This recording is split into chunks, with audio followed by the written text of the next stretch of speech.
पूनम जी नमस्ते। नमस्ते। पूनम जी एक प्रश्न है मेरा मन में। जैसे कि आजकल बहुत सारे ऐप आया हुआ है, ऐप्स आया हुआ है कि कुंडली मिलन करना और शादी का कितने गुण मिला हुआ है वो सब देखने के लिए। तो इसके बारे में आपका क्या राय है? जरूर जरूर, इसके बारे में तो मैं बहुत विशेष राय रखती हूँ, क्योंकि आजकल क्या होता है कि बहुत सारे ऐप हैं, या शादी.com है, जीवन साथी, इसमें भी आजकल बहुत लोग इससे भी अपने मैच कर रहे हैं। तो वहां पर जी। ही लिखा है कि इतने गुण मिलापक हुए और आप आगे बढ़ सकते हो। और उसके बाद फिर पता चल रहा है कि शादी के 2 साल के बाद बहुत बड़ी बड़ी प्रॉब्लम्स आ रही हैं। तो कुंडली मेलापक इतना छोटा सा पार्ट नहीं है कि हम ये बोले कि सिर्फ गुण मिले और हमने शादी कर दी। गुण मिलना एक पूरी कुंडली का एक सिर्फ 30% हिस्सा होता है, जहाँ पे हम सिर्फ चंद्रमा के नक्षत्रों का मेलापक करते हैं। तो सिर्फ चंद्रमा के मेलापक से हम दो व्यक्तियों के जीवन के सामंजस्य कैसे कर सकते हैं? नहीं कर सकते, क्योंकि कुंडली का पंचम भाव जी। एक भाव होता है, पंचम भाव, जिससे हम बोलते हैं कि व्यक्ति की रुचि पता चलती है कि उसके शौक क्या है, उसकी इच्छाएं क्या है। लग्न से उसका नेचर पता चलता है कि उसका नेचर कैसा है। अब अगर हम सिर्फ चंद्रमा को देखें और शादी कर दें, उसके बाद पता चला एक के लग्न में नेचर है घूमने फिरने का, एक के लग्न का नेचर है, एक के व्यक्ति का नेचर है कि खूब घर में रहना, आराम से रहना, बहुत ज्यादा घूमना नहीं, या एक व्यक्ति जी। का नेचर है खर्च करना, एक का बिल्कुल नेचर नहीं है, एक बहुत विचित्र है, बहुत कैलकुलेटिव है। तो वैसे कंडीशन में आप दो बिल्कुल विपरीत नेचर वाले व्यक्तियों को सिर्फ चंद्रमा का मिलापक करके आपने मिला दिया, या मांगलिक देखा और मिला दिया। दूसरा तो वैसे में क्या होता है कि आप नेचर इतने डिफरेंट होते हैं, जिसके कारण बाद में टकराव होना शुरू होता है। तो वहां पर हम जब कुंडली मिलाते हैं तो पंचम भाव भी देखते हैं, लग्न भी देखते हैं, लग्न में जो ग्रह हैं उनको देखते हैं कि इस व्यक्ति का नेचर कैसा है, क्या उसके साथ सामने वाला व्यक्ति सामंजस्य कर पाएगा या नहीं कर पाएगा। दूसरा, एक और चीज होती है उसमें कि मंगल दोष भी वहां पर मैच होता है कि मांगलिक है या नॉन मांगलिक है। मांगलिक और नॉन मांगलिक होना सिर्फ लग्न कुंडली से नहीं देखा जा सकता, उसके लिए बहुत और भी तरीके होते हैं, जिसकी वजह से कई बार ऐसा होता है कि बहुत अच्छा रिश्ता है लेकिन वहां पे लिख दिया नॉन मांगलिक है और आपने मैच छोड़ दिया, या मांगलिक है बोल के मैच आपने एक्सेप्ट कर लिया और वहां पे पता चला कि वो बहुत स्ट्रांग मांगलिक है। तो हम जब कुंडली मिलाते हैं तो हम बहुत सारे तरीकों से मिलाते हैं कि ये लग्न से मांगलिक है, चंद्रमा से मांगलिक है, शनि से मांगलिक, शुक्र से मांगलिक है, या मांगलिक नहीं भी है तो शनि उल्टा है, सूर्य है। बहुत सारे पाप ग्रह जिनको हम बोलते हैं कि कुछ दोष, कुछ आदि दोष का हम सामंजस्य करते हैं, ना कि हम सिर्फ कुछ दोष का करते हैं। कुछ आदि जी। मतलब बहुत मंगल के साथ साथ और अन्य ग्रहों का सामंजस्य भी उसमें देखना पड़ता है। तो जिसकी वजह से कई बार ऐसा होता है कि अ, जो मैच मेकिंग ऐप में की जाती है वो उतनी एक्यूरेट क्या, वो 20% एक्यूरेट होती है बस। बाकी 80% हिस्सा एक एस्ट्रोलॉजर ही बता सकता है आपको कि क्या सही है क्या गलत है। तो मेरी राय ये रहती है हमेशा कि आप किसी एस्ट्रोलॉजर से ही मैच मेकिंग करवाएं, ताकि सही रिश्ता आपके हाथ में आ सके। तो इसके अलावा ऐसे भी एक हो और सकता है चीज ना कि मैं हमेशा, जी बोलिए। जी, एक एक समस्या है कि ऐसा भी हो सकता है कि जो कमर्शियल पर्पस के लिए वो अपना ऐप बनाया गया, और क्योंकि उनको तो पैसा चाहिए। यस, यही है, ये जी।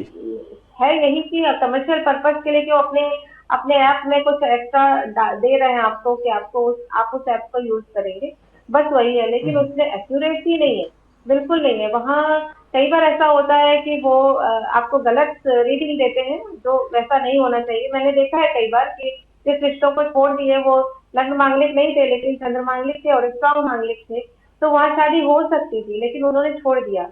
और एक और चीज मैंने कई बार देखा है कि हमारी रुचि कैसी है, मतलब मेरा मेरा पार्टनर कैसा होना चाहिए, ये एक व्यक्ति के माइंड में होता है। वो हम पंचम भाव से देखते हैं कि उसको कैसे पार्टनर की चाहत है, उसको एक जी। मैच्योर पार्टनर चाहिए, उसको एक लविंग पार्टनर चाहिए, उसको एक क्या बोलते हैं रिस्पॉन्सिबल पार्टनर चाहिए।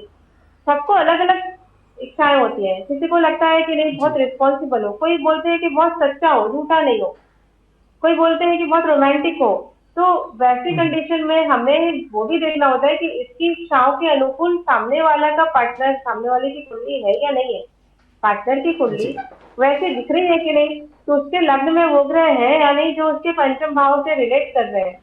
तो ये एक एस्ट्रोलॉजर ही बता सकता है आपको कि ये इसके लिए सही पार्टनर युक्त होगा। नहीं। इसके अलावा जी। और भी चीजें हैं, जैसे कई बार मेरे हाथ में मैच जो ये जीवन साथी वगैरह ऐप है तो, या कोई भी ऐप है, और भी बहुत सारे ऐप है, वैसे जी। ऐप में से 5-7 कुंडली मेरे हाथ में आ जाती है। अब मैं किस पे ज्यादा प्रयास करूं, कौन सी कुंडली ऐसी है जहां पर होने की संभावना ज्यादा है, ये भी एक एस्ट्रोलॉजर बता सकता है कि यही आपका पार्टनर बनेगा। इसके अलावा और लोग आपके पार्टनर नहीं हो पाएंगे। तो क्यों ना हम पहली बातचीत या पहला प्रयास वहीं पे करें जो मेरा लाइफ पार्टनर हो सकता है। हम पता चल रहा है कि बहुत दूसरे दूसरी जगह पे पहले प्रयास कर रहे हैं और उसके बाद हम वहां आ रहे हैं जहाँ पे मेरी शादी हो सकती है। तो बिल्कुल एक एस्ट्रोलॉजर आपको हर चीज बता सकता है जो ऐप से बिल्कुल नहीं पता चल सकता। तो बिल्कुल कोशिश करना चाहिए कि ऐप में आप एक मिनिमम मैचिंग करने के बाद जरूर एक एस्ट्रोलॉजर के पास आए और तब आगे बढ़े। जी। आपका कहने का मतलब ये है, जो मैच मेकिंग ऐप वगैरह जो है उसमें ओनली 20% हमें भरोसा करना है, बाकी हाँ 80% जो बेसिक है हमें सिंपल। ज्योतिष के पास ही जाके पता करना है। बिल्कुल एक एस्ट्रोलॉजर ज्योतिष के पास जाकर के ही आपको आगे डिसाइड करना चाहिए कि कौन से मैच को, कौन से रिश्ते को हमें आगे बढ़ना है, कौन सा रिश्ता जी। कितना सही है।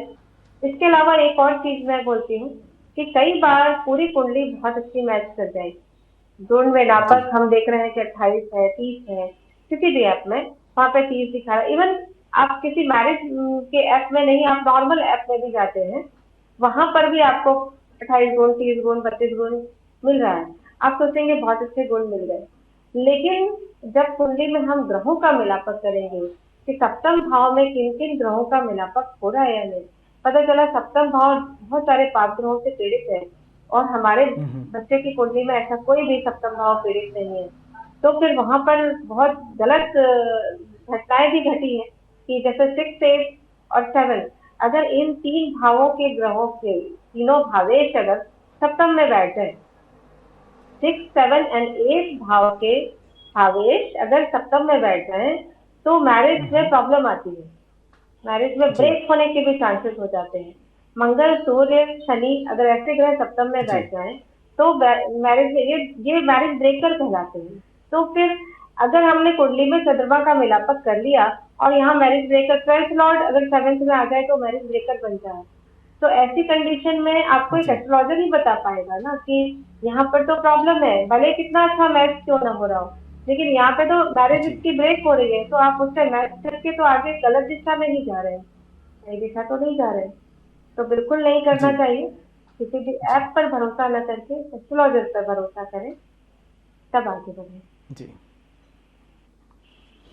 थैंक यू पूनम जी, आपने जैसे बताया थैंक यू। थैंक यू हमें सो पूरी मच। तरफ जो है, जो